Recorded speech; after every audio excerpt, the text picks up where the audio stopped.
Good morning, good afternoon, and good evening, everybody. Thank you for tuning in to another Supatease video. And with this one, I wanted to cover the Demonology Warlock. This is a spec that is very powerful and very popular at the moment.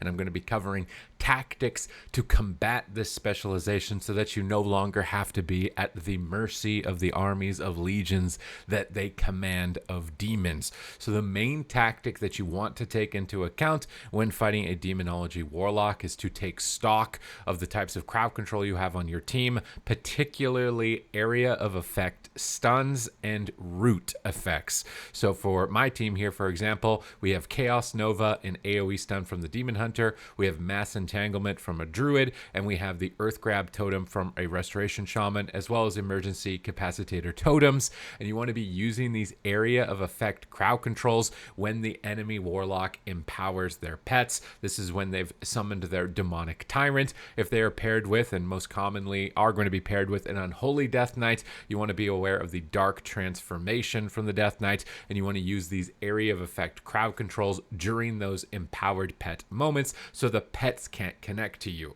You want to be keeping the pets as the main priority and not really anything else in this matchup. So if you're playing with a mage, Frost Nova, Ring of Frost, this type of deal is the types of crowd control that you want to take into account. And I'm going to be running you through this from the perspective of a balanced druid with the Demon Hunter Restoration Shaman composition and how I'm thinking through the matchup in order to prevent the Warlock from getting their maximum potential out so I can avoid death and then later on go for the win. In terms of trying to win the game against a Demonology Warlock, you do want to try and pair crowd control on the healer with a stun onto the Warlock to pin them down, because otherwise they are very mobile. You want to save a mobility cooldown to be able to reconnect to the Warlock. This could be, for example, the Demon Hunter saving a Fell Rush or your Metamorphosis transformation to reconnect. At the start of the game, I want to aim to try and get crowd control onto the Restoration Shaman. This is either through Mass Entangle Solar Beam or Incapacitating Roar into Cyclone. I start the game with Mass Entangle Solar Beam. We stun the Warlock. So this is the offensive strategy towards the Warlock. The Warlock knows they're vulnerable in this position, uses Medallion to trinket out and portal and use the gateway to escape. Now their Death Knight has used Dark Transformation, so we're going to knock the pet away. We're going to use our Earth Grab Totem during this empowerment. You can tell that the pet's empowered because of this orange laser beam. You want to Cyclone the Death Knight, remove the Death Knight during this orange laser beam time, because this is when they are going to be most scary and you need to be ready for them to trinket, get into bear form, try and bolster your defense. Then I go for an Incapacitating Roar into Cyclone. We're going to get interrupted by the Warlock. I see Soul Rot, which is usually a key indicator that the lock is ramping, as well as Dreadstalkers. So there's a lot of pets on me right now. We're going to drop our Darkness. This is Abomination's Limb, and we're going to use our Chaos Nova AoE stun, crowd controlling all the pets while I'm absorbing damage with Darkness. The opener against this comp with Demo DK is the scariest because this is when all of their cooldowns are going to line up. Now the Warlock has summoned their demonic tyrant, so we want to use our Mass Entanglement on the tyrant, and we're going to run behind the pillar and line of sight the tyrant from hitting us. And we're basically just avoiding monsters from attacking us, and we want to just stay alive during this time. Trying to assault them through all of these cooldowns is more often than not going to get you killed and lose you the game. So focus on defense during this time. I'm behind the pillar in bear farm using Frenzied Regen, innervating my healer, trying to assist as much as possible, knocking the pets away from myself, and then line of sighting around the corner to avoid the Warlock as much as possible. And we're just waiting for that moment to combine either a Solar Beam on the healer or an in-cap clone with a stun onto the Warlock. Here, our Shaman is stunned, our Demon Hunter is hexed, but I don't want to run into the Warlock's line. They have Dreadstalkers on me. We can see this on the debuff here on the top right. This debuff means the Warlock is kind of maxing their damage outside of their normal Tyrant window. This is usually when they're going to put their Fell Obelisk down, and you can see once that Dreadstalker debuff is up, we're getting pressured hard enough that we're going to have to drop a Trinket and a Spirit Link. So to be able to avoid that, needed to maybe use a root totem, try and get behind the pillar away from them at that moment in time. But now we have our Solar Beam. Their Warlock has no trinket. We have Celestial Alignment, so we can start ramping our damage here. We'll pop Celestial Alignment, pressure the Shaman to have to come into our line of sight to heal the Warlock. They're going to use their Aura Mastery to stop us from Solar Beam, which is a good tactic on their part, so we try to Cyclone them instead. They wind shear us and run behind the pillar. They get rooted out of line of the Warlock, so we can keep dumping our Star Surges while they're out of line of sight, slowly making our way back to the Shaman as quickly as possible. possible to try and get that solar beam into mass root. As a result, the Warlock's going to use unending resolve. This is when the Warlock is most vulnerable, so they're going to use their strongest defensive cooldowns, using their trinket in the first crowd control, then using their unending resolve in the second. You can sometimes kill through unending resolve, and I do actually suggest to just keep attacking into it. Even when you see it, you can see in this position we've pressured them hard enough to actually get the spirit link. But now we see Unholy Frenzy. That's this icon here on the Death Knight. We want to Cyclone as soon as the Death Knight either has that orange laser beam or Unholy Frenzy. We want to knock the pets away, and we want to try and avoid them. Try and snipe grounding totems as fast as you can. It can be really hard with these pet comps, but getting good at killing grounding totems through all of these pets is going to be really valuable as a team player. And I'm just repositioning, trying to pull the Death Knight into a bad position, as we don't have any diminishing returns to crowd control the Shaman, no Cyclone DR right now, and no Solar Beam. So I'm just focused on defense, pulling behind the pillar, healing myself, trying to crowd control the pets as they move into me behind the pillar. When you're in this defensive state where you're running away from the Warlock, you don't have your setup, you can actually focus on killing the Demonology Warlock's pet. If two things will happen, the pet will either die or the pet will get off of you, which removes a lot of damage and removes the Mortal Strike effect that reduces healing on you. So while you're being defensive rather than attacking the Death Knight, which I have been for some of this time here, it would have been more valuable to be attacking the pet. Here I go for an Incapacitating Roar. I try and fake cast the Mind Freeze of the Warlock or the Death Knight before going for a Cyclone. I fake the interrupts, but I'm not able to land CC. And you can see that the Death Knight is now Dark Transformationed his pet with that orange laser beam and the icon here that's shown up. So we want to just line of sight. I could have used my Mass Entangle here. The main reason I'm not using my Mass Entangle is because my Solar Beam is coming up. So Earth Grab would be a lot more valuable. It's harder to coordinate Earth Grab from the Shaman for Solar Beam. So Earth Grab the pet behind the pillar with the Death Knight, then push forward to go for Solar Beam on Shaman. This position, the Warlock has no trinket. We get sheared on a Cyclone. Should have just gone for the Solar Beam, honestly, rather than trying to go for the Cyclone. It wasn't like the Shaman used their immunity to interrupts. We want to snipe this Healing Tide totem though, and their enemy Warlock has a Tyrant out, so I'm line of sighting the Tyrant. You can see it on the pillar here, casting Demon Fire. I'm avoiding that Tyrant almost as if it's a Destro lock, and because my Shaman's feared with no trinket, I decide to root Solar Beam the Tyrant. So again, using any AoE CC that you can, I go into Bear Form, Battle Mastered Frenzy Regen, and we use Incapacitate here on the Death Knight, preventing them from connecting to me whatsoever. I knock the pet away from myself to try and kite the pet and reposition in a spot where I can cast on the Warlock at the pillar. We have some damage here. We don't have any CC. Possibly the incap wasn't necessary on the Death Knight with everything else that we had done. So using like a incap here on the Shaman while we're dumping our damage. Regardless, they respect our burst here and drop Anti-Magic Zone, which is still another cooldown out of the way. So with that cooldown up, I'm not anticipating being able to kill the Warlock. So I pull behind the pillar, and now I'm going to start going after the pet. So again, two things going to happen here. He's going to pull it away or it's going to die. And if it dies, they're going to lose their Soul Link, which is 20% damage reduction. So I'm going to tell my partner, hey, their pet just went down. If you got burst damage, pop it.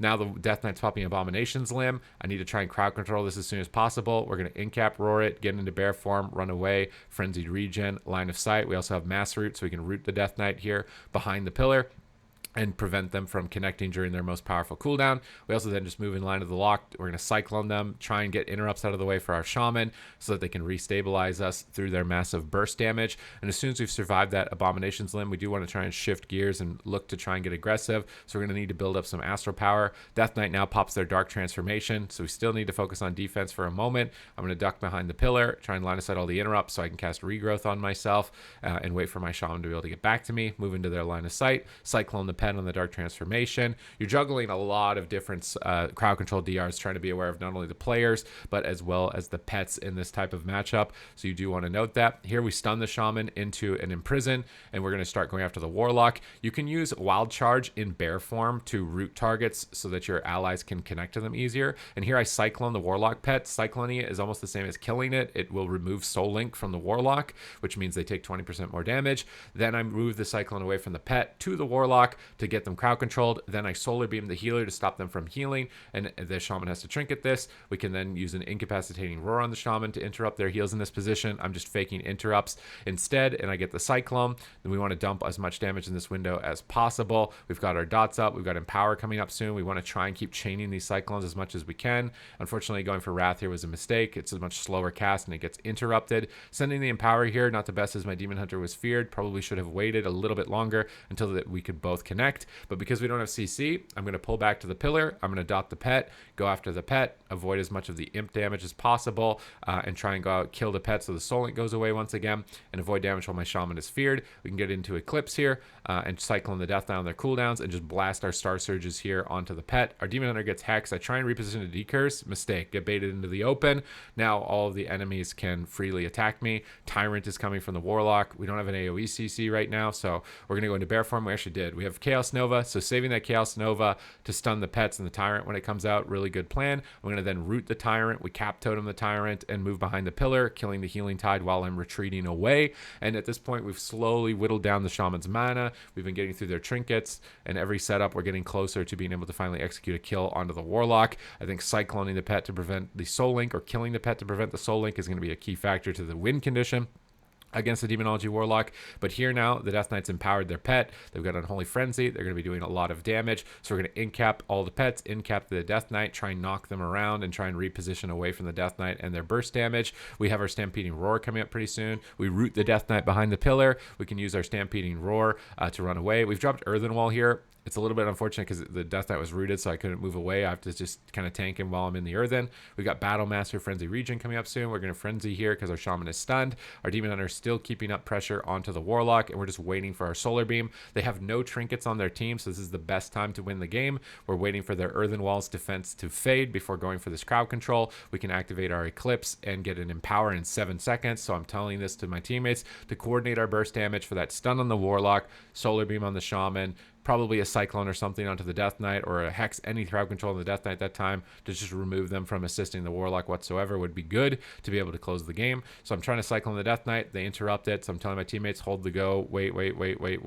They've got no defense. We just need to set this up as best we can. We get a Solar Beam. We root all the pets. We're going to activate our Fury of Elune, our Celestial Alignment, get 2 Fury of Elunes. You would like to cast 2 Wraths for maximum burst damage, but in this position we're so close to the kill, and this is where you got to just not care about Unending Resolve. Probably should have trinketed this Mortal Coil, killed the grounding, and maybe been able to kill the Warlock. I think I hesitated because of the Unending Resolve, but you can actually kill through Unending Resolve and not really worry about that cooldown. Here the Death Knight's got Abomination's Limb, so we immediately shift gears to defense, incap the pets, Typhoon the pets, drop Darkness, survive. As soon as we've survived with Darkness down, I move over to the Shaman to Cyclone. This pressures the Warlock to start kiting, which is going to open us up to be able to get a kill later on. And if it doesn't with crowd control, we're going to eventually win with pressure, with our Demon Hunter doing a lot more damage than the Death Knight. We dip low here. We're going to imprison the Death Knight. Imprisoning, and again, saving your CC for the Abominations limb, Chaos Nova for the Tyrant or the A-Bomb limb, and just kind of using that passively, using your single target stuns and single target crowd control to execute for kills, and saving your AoE for defense is going to be a really main priority in this type of matchup. And now I'm just waiting for my Demon Hunter to get out of fear, trying to keep my Moonkin aura up. Honestly, should focus better on keeping Moonkin aura up on 3 stacks is like my own personal assessment here, as it's a lot of a crit benefit to everybody on your team. Here we've stunned the Warlock. I'm going to activate Eclipse and try and dump Star Surges. Need to decurse this Hex off my Demon Hunter as my Shaman is feared, and then I pull behind the pillar as my Shaman is still feared, and I want to Cyclone the Death Knight as soon as possible to be able to push forward onto the Warlock safely and then just do damage at this point. Once you're in dampening against the Demonology Warlock, you can start attacking them a little bit more rather than only focusing on defense, and you can keep your pressure up and win because the Shaman is out of mana. I'm going to use my Bear Root here, trying to anticipate the Warlock using a gateway to escape. And just because I wanted to be in bear form to tank some damage, we're in a Frenzied Regen, knock the pets away, knock the Death Knight away, and then root them behind the pillar. This is going to prevent them from connecting while the Shaman is out of mana, so I'm not too worried about CCing the Shaman, although if I could get a Cyclone here, it would be good. We have Empower. They Earthen Wall Totem. My Demon Hunter's feared. It's maybe not the best time to send the Empower. The Shaman knows that I want to send it. That's why they're dropping it down preemptively. But with dampening so high, I'm just going to Solar Beam the Warlock on cast, preventing them from using a lot of personal defensive cooldowns, and kind of just activate Eclipse and try and blast through the Earthen Wall. My Star Surge is not as impacted by that cooldown, and as a result of kind of pushing through all that defense, we get Anti-Magic Zone, we come even closer, we get Trinket Spirit Link. This is what I mean by kind of like brute forcing your way through once you get to dampening and playing a bit more aggressive. But Tyrant has come out. We're going to root the pets. You can see the Orange Laser Beam, the Tyrant, that Earth Grab Totem getting a lot of value. We can incap Death Knight if there's no dots, reposition behind the pillar, get away from their assault, default. Let our Demon Hunter do all of the work because he's just cleaving them behind the pillar, while we can avoid all of this massive wave of burst damage by just running behind the pillar ourselves. We're trying to fish for interrupts so our Shaman doesn't have to deal with them, so we can get Cyclones later on when we're trying to use a stun combo for the win. You want to get rid of these instant lunar strikes so that you're one cast away from an eclipse. So here I'm going to get into eclipse. I'm full in astral power, and we're going to go after the Warlock pet instead of the Warlock. This will remove the Mortal Strike. This will also remove the Soul Link, and likely put the Warlock a bit more behind as my Demon Hunter does connect into the middle of the map. And we've still got the Shaman out of mana. We go into bear form here as the pet's blade storming on me. The DK's anti-magic zone, and I'm not worried about dispelling Hex when I'm below half HP. I don't want to run into the Warlock's line and die. I'm going to root the Death Knight behind the pillar, move over towards my Shaman and try and maybe get a defensive cooldown off like a Spirit Link, because we're into dampening and I'm taking a lot of damage. So I want to be stacked up for defensive cooldowns if I need to be. They get their Fell Dom to get their pet back alive, and now I'm going to try and go for a Cyclone into the Shaman, get interrupted, drop an incapacitating roar while I'm interrupted, and then try and chain that into a Cyclone afterwards. We need to snipe these grounding totems, remove them from play. Warlock ports out a line of the Shaman, so I'm going to go for another Cyclone. Shaman no trinket, Warlock's 30%, fully dotted. If he moves out to gate, he's going to run in my line. If he doesn't, the Demon Hunter is going to kill him, so we can just dump as much damage as possible, get into Eclipse with casting 2 Wraths, and finish with our Star Surges and be able to execute onto the kill. And you can see that it's a bit of a grind.